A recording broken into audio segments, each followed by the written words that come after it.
Hello everyone, how are you? Today I'll show you an overview of how I made this project using Blender. You can buy the blend file, and that way you would be supporting the channel. I got my reference image here already. I started with the cylinder and I just tried to match the cap's shape by adding some loop cuts.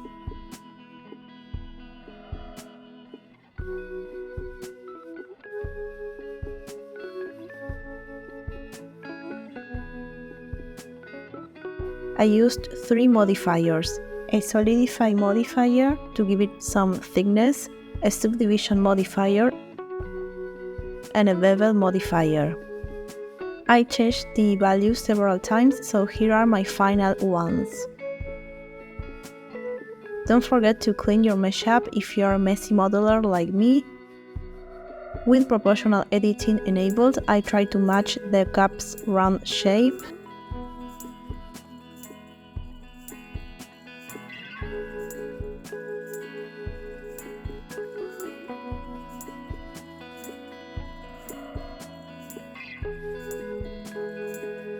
For the handle, I added a torus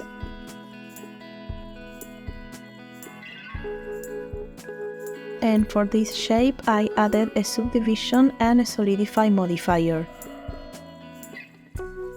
These are my final values. I deleted half of the torus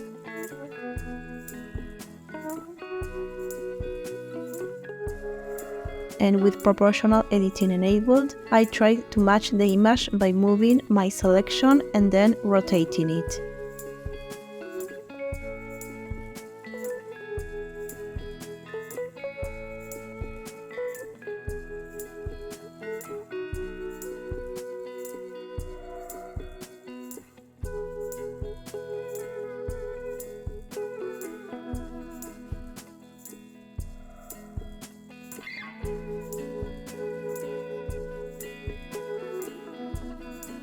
To get flat-looking colors, I changed my color management to standard. I sampled the word color from my image's background, and the materials are really simple.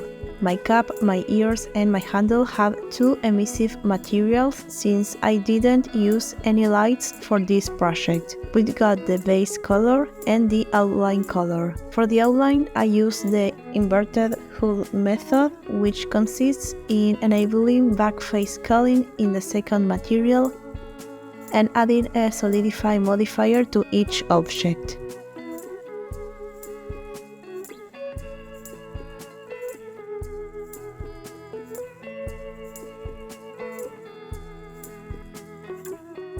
Here are my final values for that solidify modifier I added to get the outline. For my camera, I chose 85mm and I tried to match the camera placement to my reference to leave some space for the steam and the handwriting effect. The cap's edges were slightly different to the reference, so to fix that I applied the first solidify modifier. Then I selected the top face loops and with the subtract selection mode enabled, I deselected half of that selection. So now the half that is closest to the camera is the only one that is selected, and scale them.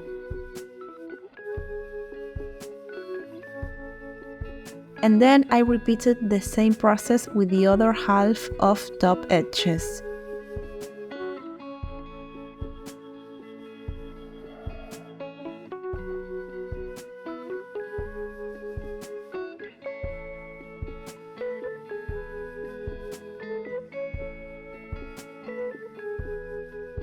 For the ears, I added a cone and a mirror modifier.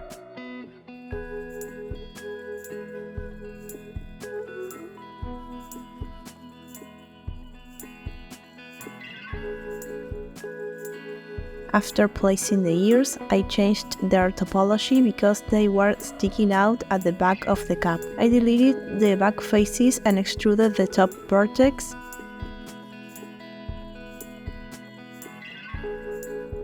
And then I connected the side edges using the fill command.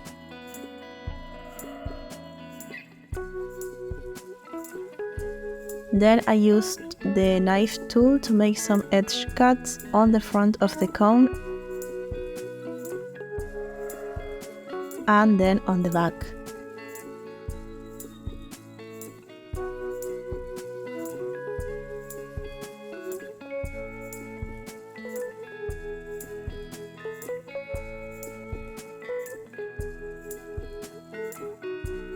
I kept changing the topology of the ears. It was a bit of a challenge.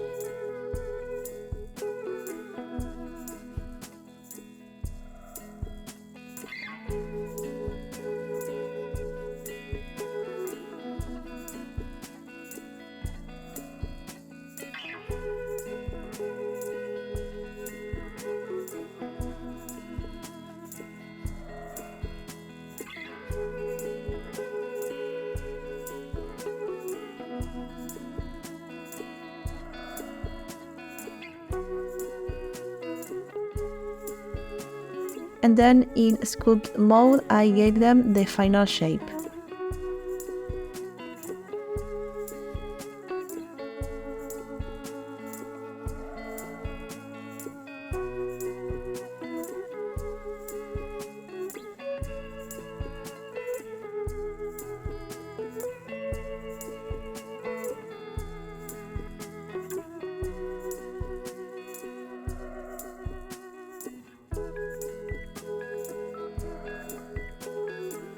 I had to dissolve some faces because the purple material from the outline was looking a bit glitchy.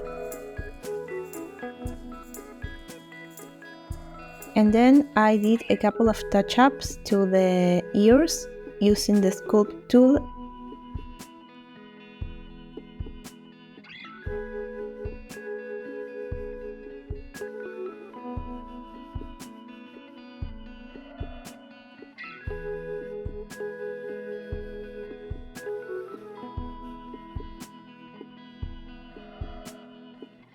And I added a subdivision modifier.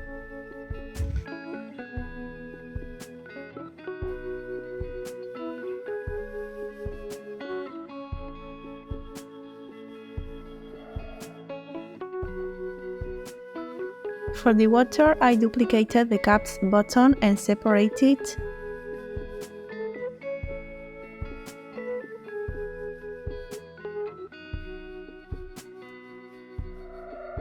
I deleted all the modifiers and materials and made a new emissive material.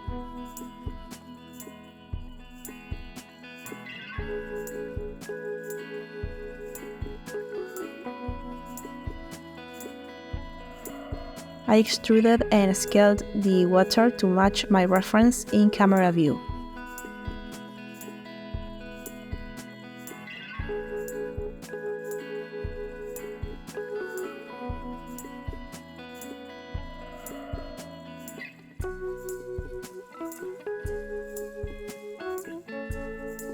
For drawing the face on the cap, you could use texture paint, but I decided to use the grease pencil. All the grease pencil objects in this project have use lights disabled. I drew all of my grease pencil objects in the front viewpoint in view mode. What I did change was the stroke placement. This time it was set to surface.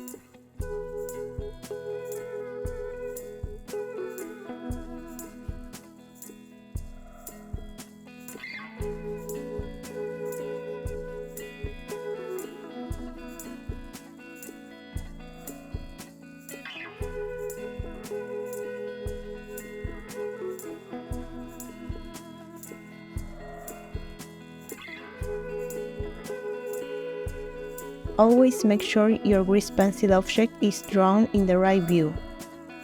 Changed my line type to dots and smoothed the lines in sculpt mode.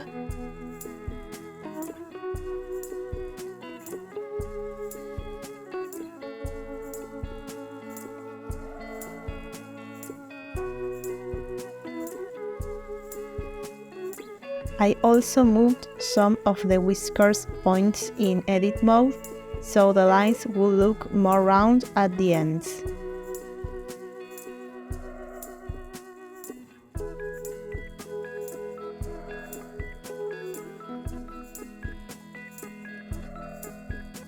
and I added a really subtle noise modifier.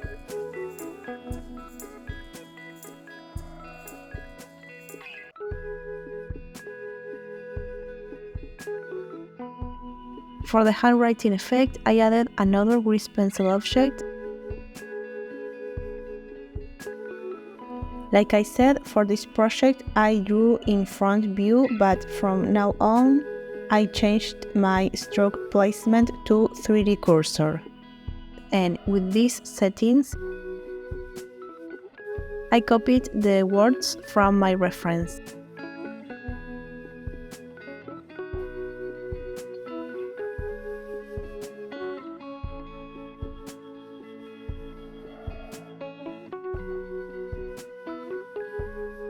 I perfected the lines a bit with the Smooth tool and with the Grab tool.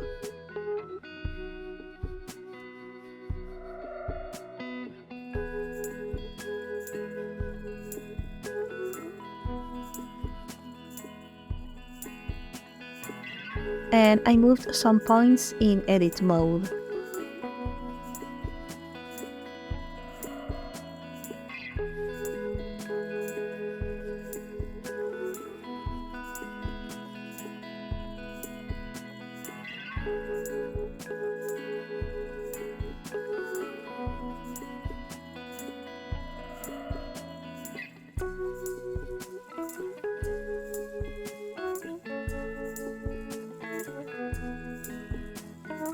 To achieve the writing effect, I added a build modifier and chose how many frames the letters will take to appear.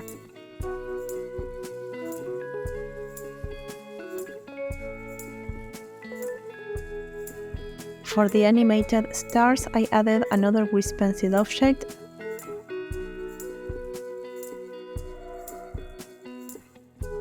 I made two materials for the stars.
After drawing the stars, I added a noise modifier. I'll show you the final values in a bit. Then it was time for the animation. First, I created 3 layers in addition to the one I already had. In one, I put the smallest stars. In another, the small ones.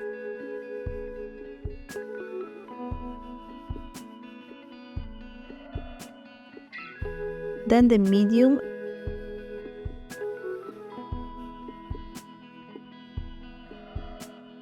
and the large ones.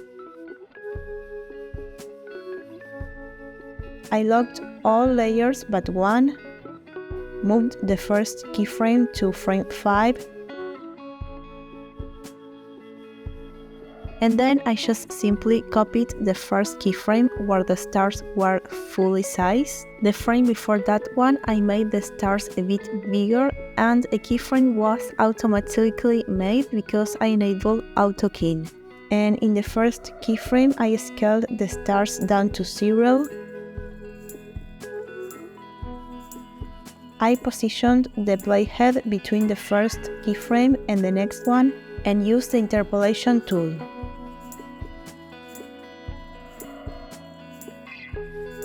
And then I just had to repeat the same process for each layer.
I didn't animate all the layers in the same number of frames because the stars have different sizes. So the big ones were animated in a greater amount of frames than the smaller ones.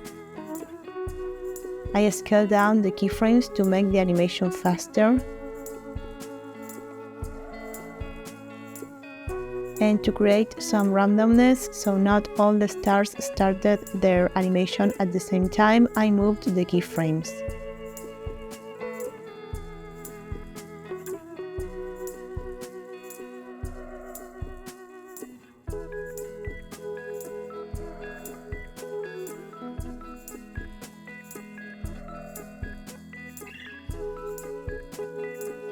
Here you can see each layer and where each animation starts. I eased the keyframes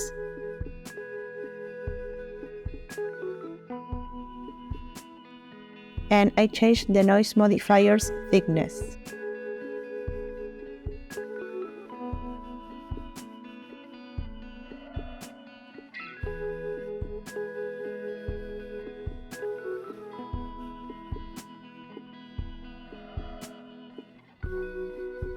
And now we just need to make the stem with another grease pencil object.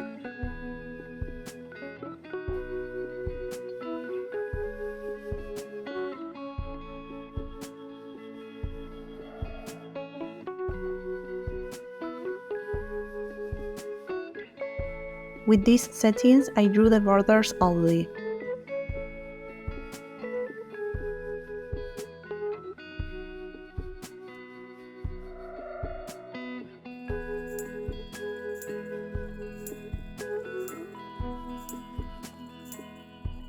I created another slot material for the translucent fill.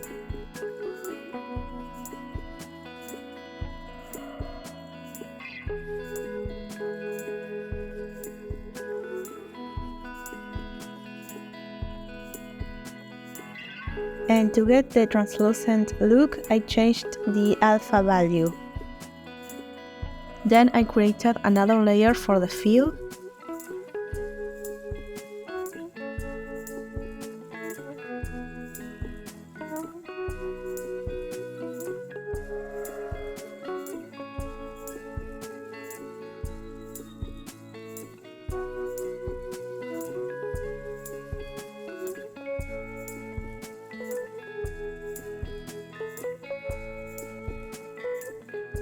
Once I had my first frame, I animated the last frame using the grab tool with AutoKey enabled.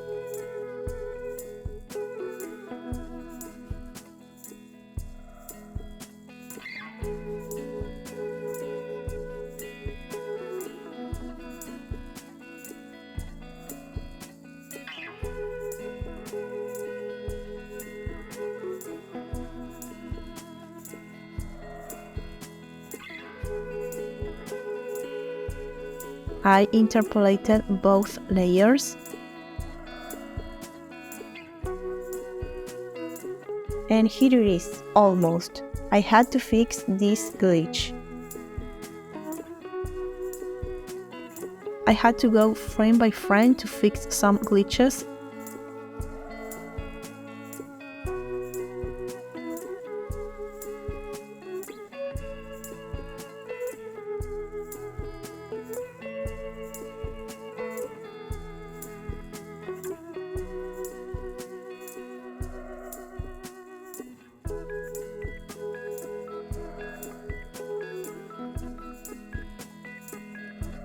I added a noise modifier, but then I regretted it, so I deleted it.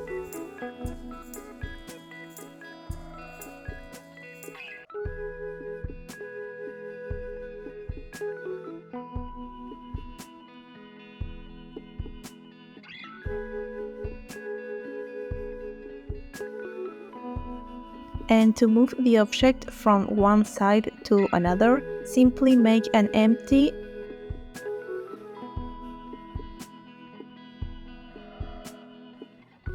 and parent everything but the camera to that empty. Make a keyframe for the front position. Rotate the empty to one side. Make a keyframe and make the same for the other side.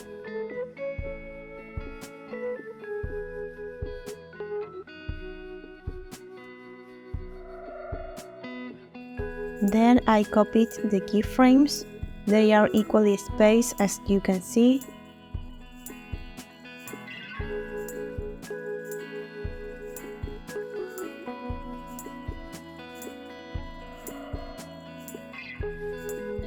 Since the frame 1 and the frame 200 have the same keyframe, I set my animation to 199 frames to make a loop.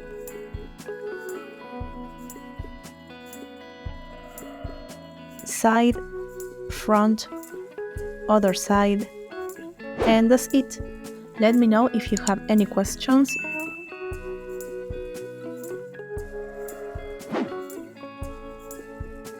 Let me know if you'd be interested in the full process video. Thanks for watching and see you in the next one. Bye!